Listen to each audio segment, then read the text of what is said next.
नमस्कार, एकाक्षी MPSC मध्ये आपल्या सगळ्यांचं स्वागत आहे।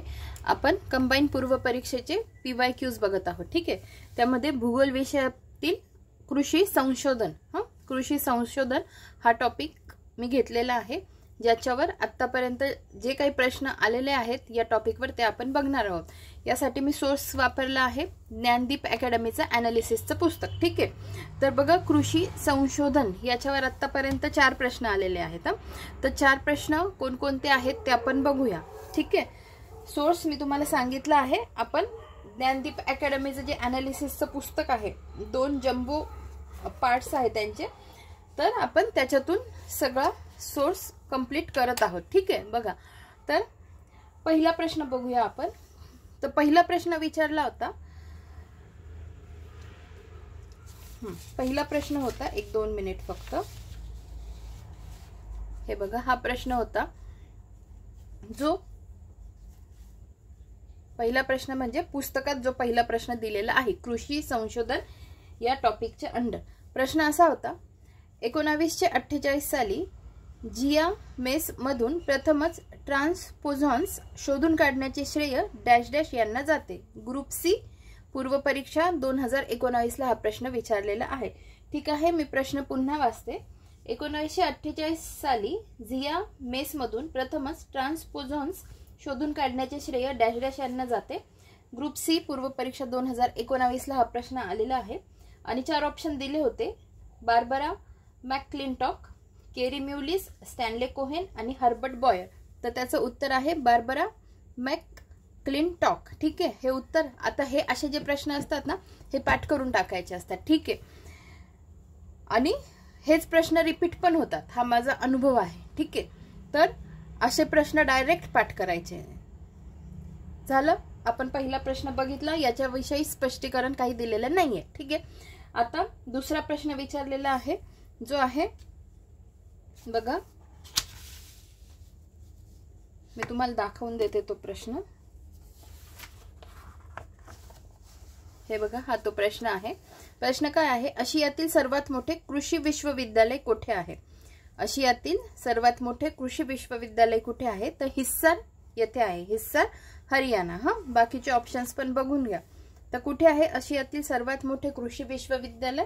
हिस्सार या ठिकाणी आहे। ठीक आहे, आता त्याच्याविषयी जे एक्सप्लेनेशन दिलेलं आहे ते मी तुम्हाला दाखवते। हे आपण पाहिलं, हिस्सार हरियाणा येथे आहे। त्याची स्थापना कधी झाली आहे? 2 फेब्रुवारी 1970 ला। ठीक आहे, त्याचं नामकरण नंतर त्याचं नाव जे आहे त्याला नाव काय देण्यात आलं? त्या विद्यापीठाला 1991 मध्ये त्याला नाव देण्यात आलं। भारताचे 5वे पंतप्रधान जे होते चौधरी चरण सिंग यांचे नाव त्या विद्यापीठाला देण्यात आले आणि चौधरी चरण सिंग यांच्या स्मृतीस्थळाला काय म्हटलं जातं? किसान घाट म्हटलं जातं, हे पण लक्षात ठेवा। ठीक आहे, तर अशा पद्धतीने हे एक्सप्लेनेशन आपलं झालेलं आहे। आपण आजच्या व्हिडिओ मधला तिसरा प्रश्न बघणार आहोत। प्रश्न असा होता की कृषी विद्यापीठ दिली होती आणि सोबत ते कोणत्या जिल्ह्यात आहेत किंवा त्यांचं ठिकाण ते दिलेलं होतं आणि जोड्या लावून दिलेल्या होत्या आणि विचारलं होतं याच्यातली बरोबर जोडी कोणती आहे? हा प्रश्न विचारला आहे ASO पूर्व परीक्षा 2011 ला। मी इथे खाली मेन्शन केलेलं आहे, योग्य जोडी ओळखा असा प्रश्न होता आणि ASO पूर्व परीक्षा 2011 ला हा प्रश्न विचारलेला आहे। तर बघा, आपल्याला स्थापना वर्ष पण माहिती पाहिजे आणि ते ठिकाण पण माहिती पाहिजे। बघा, महात्मा फुले कृषी विद्यापीठ राहुरी येथे आहे, जे अहिल्यानगर जिल्ह्यात आहे। 1968 ला स्थापना। नंतर पंजाबराव देशमुख कृषी विद्यापीठ जे अकोल्यामध्ये आहे, 1969 ला स्थापना। नंतर वसंतराव नाईक मराठवाडा कृषी विद्यापीठ परभणी येथे 1972 ला स्थापना आणि डॉक्टर बाळासाहेब सावंत कोकण कृषी विद्यापीठ दापोली रत्नागिरी येथे 1972।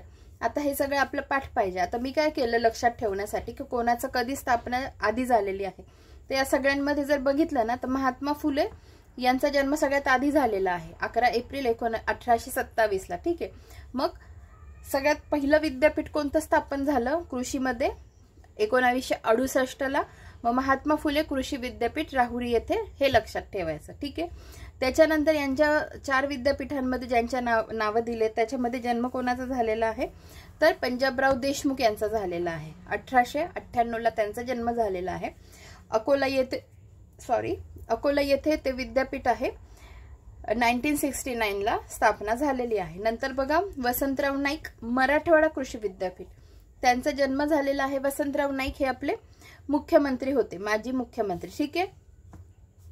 1 जुलै 1913 ला त्यांचा जन्म झालेला आहे। आता बघा मला डॉक्टर बाळासाहेब सावंत यांचा जन्म दिनांक तसा सापडला नाही, पण यांचा आधी झालेला आहे वाटतं। पण आपण काय करायचं आहे, फक्त ह्या दोघांसाठी लक्षात ठेवा। 1 नंबरला महात्मा फुले कृषी विद्यापीठ, नंतर पंजाबराव देशमुख कृषी विद्यापीठ, हे 2 झाले लक्षात। 1 नंबरला काय 2 नंबरला काय, स्थापना लक्षात राहून जाता। मग जे उरलेले आहेत त्यांची स्थापना 1972 लाच आहे, त्यामुळे तसं लक्षात ठेवा, ठीक आहे। त्यामुळे यांचा जन्म तारखेवरून लक्षात ठेवू नका, पण एक माहिती म्हणून लक्षात ठेवायचं असेल तर त्यांचे जन्मसाल तुम्ही लक्षात ठेवू शकता। वसंतराव नाईक मराठवाडा कृषी विद्यापीठ 1972 आणि बाळासाहेब सावंत कोकण कृषी विद्यापीठ दापोली रत्नागिरी 1972। आता यांचे ठिकाणं पण लक्षात ठेवा व्यवस्थित। महात्मा फुले कृषी विद्यापीठाचं राहुरीला आहे। पंजाबराव देशमुख यांचं कृषी विद्यापीठ अकोला। वसंतराव नाईक मराठवाडा कृषी विद्यापीठ, ठीक आहे। मराठवाडा म्हटल्यावर परभणी लक्षात ठेवा। आणि डॉक्टर बाळासाहेब सावंत कोकण कृषी विद्यापीठ, कोकणच म्हटल्याबरोबर कोकण मग लक्षात ठेवा, रत्नागिरीत आहे, दापोली या ठिकाणी राहतील लक्षात। आता हां, तर जे प्रश्न होते ना त्याच्यात त्यांनी जोड्या चुकवून दिलेल्या होत्या आणि बरोबर जोडी जी दिली होती डॉक्टर पंजाबराव देशमुख कृषी विद्यापीठ अकोला या ठिकाणी, ठीक आहे। आता जर काहीच लक्षात राहत नसेल, समजा हे पण नसेल राहत, तर पंजाबराव देशमुख, आता पंजा असतो ना आपला पंजा, हाताचा पंजा, आणि एक पंजा ही अकेला काफी है असं लक्षात ठेवा, ठीक आहे। पंजा हा शब्द घ्या, अकोल्याचा अकेला करा, एक पंजा ही अकेला काफी है, हा असं लक्षात ठेवून ते आपल्याला कोरिलेट करता येईल की पंजाबराव देशमुख कृषी विद्यापीठ अकोला येथे 1969 ला। मराठवाडा कृषी विद्यापीठ, मराठवाडा शब्द येतो म्हणून परभणी लक्षात ठेवा, आणि कोकण याच्यात कोकण येतं म्हणून दापोली रत्नागिरी लक्षात ठेवा। महात्मा फुले कृषी विद्यापीठ मला असं वाटतं सगळ्यांच्या लक्षात राहत असेल, ठीक आहे। आता आपण पुढे बघूया। तर पुढे काय विचारलं आहे बघा, पुढचा प्रश्न विचारला आहे त्यांनी आजच्या व्हिडिओ मधला जो शेवटचा प्रश्न आहे तो आहे की महाराष्ट्रात खालीलपैकी कोणत्या ठिकाणी ऊस संशोधन केंद्र सुरू करण्यात आले आहेत। आणि PSI पूर्व परीक्षा 2011 ला हा प्रश्न विचारलेला आहे की महाराष्ट्रात खालीलपैकी कोणत्या ठिकाणी ऊस संशोधन केंद्र सुरू केले आहे। तर त्याचे ऑप्शन असे होते लोणंद, पाडेगाव, शेख मिरेवाडी आणि कागल। तर याचं उत्तर आहे पाडेगाव या ठिकाणी, ठीक आहे। आता याच्या स्पष्टीकरणामध्ये काय दिलेलं आहे नीट बघा। ऊस संशोधन केंद्र स्थापना कधी झाली आहे ऊस संशोधन केंद्राची, 1890 ला झालेली आहे। 1890 ला मांजरी पुणे या ठिकाणी, ठीक आहे। तेव्हा सगळ्यात पहिले स्थापना झाली तेव्हा मांजरी पुणे या ठिकाणी 1890 ला झाली। नंतर 1932 मध्ये पाडेगाव, फलटण, सातारा या ठिकाणी त्याचं स्थलांतरण झालं, ठीक आहे। 1890 पुणे, मांजरी या ठिकाणी, नंतर 1932 पाडेगाव, फलटण, सातारा या ठिकाणी स्थलांतरित झाले, ठीक आहे। पुढे काय आहे, आजपर्यंत या संशोधन केंद्राने ऊसाच्या 12 सुधारित प्रजाती विकसित केल्या आहेत, ठीक आहे। आजपर्यंत किती 12 सुधारित प्रजाती या संशोधन केंद्राने विकसित केलेल्या आहे। पुढची महत्त्वाचं काय इन्फॉर्मेशन आहे बघा, या संशोधन केंद्राने 1996 म्हणजे 1996 साली शिफारस केलेल्या CO-86032 CO-86032 हे काय आहे, एक ऊसाची जात आहे, ठीक आहे। या एकाच ऊसाच्या जातीने राज्यातील ऊस लागवडीखालील क्षेत्रापैकी 60% क्षेत्र व्यापले आहे, ठीक आहे। ही पण एक गोष्ट लक्षात ठेवा। नुसतं हे जरी विचारलं CO-86032 काय आहे तर ऊसाची जात आहे, राज्यातील ऊस लागवडीखालील क्षेत्रापैकी 60% क्षेत्र व्यापलेले आहे। आणि पुढे बघा हे कशाचं अंडर काम करतं हे ऊस संशोधन केंद्र, तर महात्मा फुले कृषी विद्यापीठ राहुरी अंतर्गत हे कार्य करतं, ठीक आहे। अशा पद्धतीने आपले हे 4 प्रश्न झालेले आहेत। पुढे पुस्तकात काय दिलेलं आहे तर जे काही संशोधन केंद्र आहे, महाराष्ट्रातील प्रमुख कृषी संशोधन संस्था ज्या आहेत त्या त्यांनी दिलेल्या आहेत, तर ते आपण बघून घेऊ. ठीक आहे.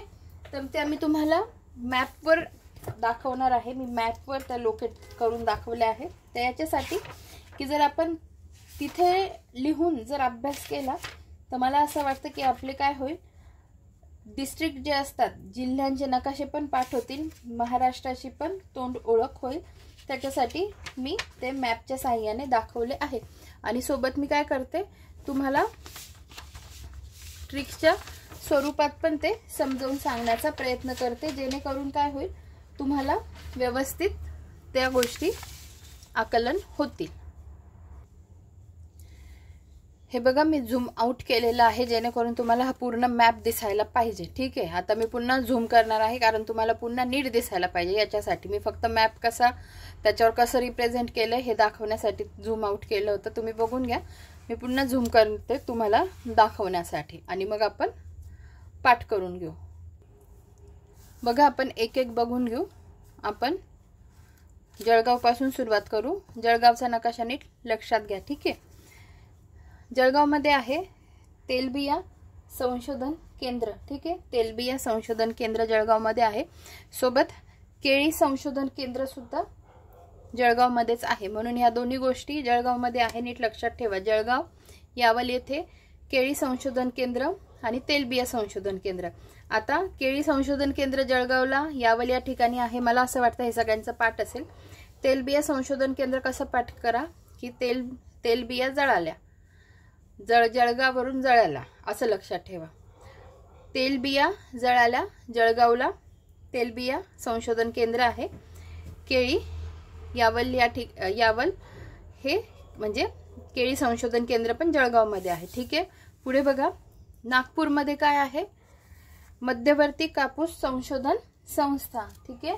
मध्यवर्ती कापूस संशोधन संस्था किंवा केंद्र. ठीक आहे. तर मग नागपूरमध्ये कसं लक्षात ठेवा, कापसामध्ये नाग बसलेला आहे. ठीक आहे. नागदेवता बसलेले आहेत असं लक्षात ठेवा. कापूस म्हणजे नागवरून नागपूर आणि कापूसवरून मध्यवर्ती कापूस संशोधन संस्था राहील लक्षात.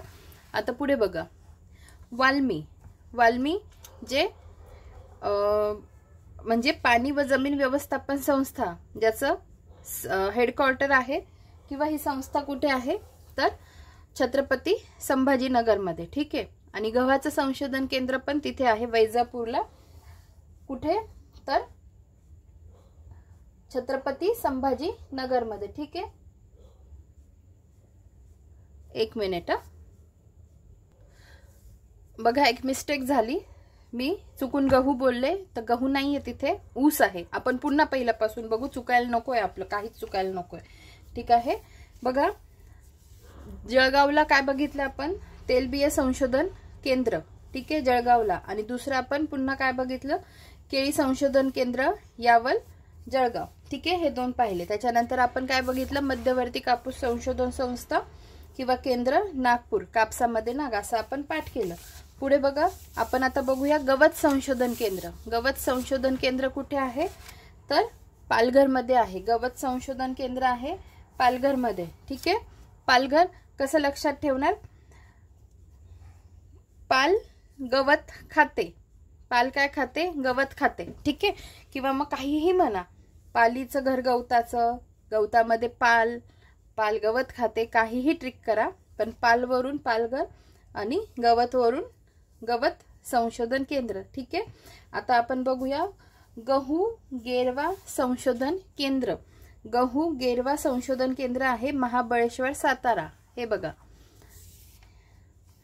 गहू गेरवा संशोधन केंद्र महाबळेश्वर सातारा येथे आहे. ठीक आहे. पुढे बघा मी सांगितलं होतं वाल्मी म्हणजे पाणी व जमीन व्यवस्थापन संस्था. वाल्मी बघा इथे मी फुल फॉर्म लिहिलेला आहे, water and land management institute. Water and land management institute कुठे आहे, औरंगाबाद या ठिकाणी आहे. ठीक आहे. पुढे बघा आपण बघूया आता ऊस संशोधन केंद्र, ज्याच्यावर आपण इतक्यात प्रश्न बघितला. ठीक आहे. तर ते कुठे कुठे आहे ते दोन ठिकाणी दिलेलं आहे, त्यामुळे नीट लक्षात ठेवा. एक जे आपण उत्तरामध्ये पाहिलं पाडेगाव, सातारा हे आपण बघितलेलं, एकदा पुन्हा दाखवते वाटल्यास मी तुम्हाला. हे बघा, हे इतक्यात आपण बघितलेलं आहे. पाडेगाव, फलटण, सातारा हे उत्तर होतं ऑप्शनमध्ये. ठीक आहे. तर ऊस संशोधन केंद्र 2 ठिकाणी दिलेले आहे. बघा मी कशातून शिकवते, हा चार्ट मी तुम्हाला मुद्दामून दाखवून देते. ठीक आहे. तर हा चार्ट मी इथे तुम्हाला नकाशावर सांगत आहे. ठीक आहे. कुठपर्यंत आलो आपण? ऊस संशोधन केंद्र 2 ठिकाणी आहे, पाडेगाव, सातारा, आणि दुसरं इथे आहे जिथे चुकून लिहिला गेलं होतं तिथे आहे वैजापूर, छत्रपती संभाजीनगर येथे ऊस संशोधन केंद्र. पुस्तकात 2 ठिकाणी दिलेलं आहे. हा पुस्तक मी कोणाचं वापरलं? दीपस्तंभ अकॅडमीचं पुस्तक आहे, महाराष्ट्राचं. ठीक आहे, महाराष्ट्राच्या भूगोलाचं. आता मी ट्रिक काय लिहिलेली आहे की ऊस संशोधन केंद्र पाडेगाव, सातारा हे जर नीट लक्षात राहत नसेल त्याच्यासाठी मी ट्रिक केलेली आहे की ऊसाला पाडा. आता ऊसाला पाडल्यावर किंवा कापल्यावरच आपल्याला खायला मिळेल ना, मग त्याच्यावरून लक्षात ठेवा ऊसाला पाडा. ऊसाला वरून ऊस आणि पाडावरून पाडेगाव. ठीक आहे. पुढे बघा, काजू संशोधन केंद्र आहे वेंगुर्ला, सिंधुदुर्ग. ठीक आहे. हे बघा, काजू संशोधन केंद्र सिंधुदुर्ग, वेंगुर्ला येथे आहे. त्याच्यासाठी मी ट्रिक बनवली आहे. वेंगुर्ला ऐवजी म्हणायचं काजूरला. ठीक आहे. आणि सिंधुदुर्ग जिल्ह्यात आहे, हे लक्षात ठेवा. नंतर केळी संशोधन केंद्र आपलं झालेलं आहे. आता आपण बघूया नारळ संशोधन केंद्र. ठीक आहे. ते आहे रत्नागिरी जिल्ह्यात. ठीक आहे. रत्नागिरीमध्ये दिसतंय ना, हे बघा, नारळ संशोधन केंद्र रत्नागिरी जिल्ह्यात भाटे या ठिकाणी आहे.